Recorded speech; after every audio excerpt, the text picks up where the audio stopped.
असलामुअलैकुम। की हाल है दोस्तों, ठीक हो? ते जनाब बाजी वाला जड़ा ना कबूतर जाल ते आके बैठा है। कोशिश करने फड़न दी ते जनाब फड़िया गया तो शौक करवाने तुहानू। अज मोर उड्डी बाजी वाली, हुण ही जाल ते आके बैठा है, तुहानू नजर आ रहा। ते शौक करवाने तुहानू, वीडियो मुकम्मल वेखियो।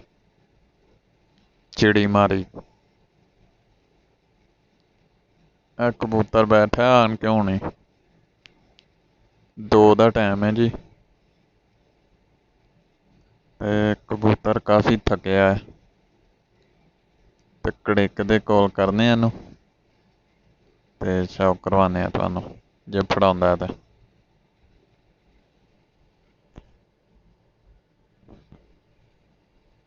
लाओ जनाब, कबूतर आ गया जी। ठीक है जी। जाल दे विच जाल लाया हाँ जनाब 30 फुटा ते शौक करवाने तुहानू परिंदे दा जेड़ा फड़िया हुण।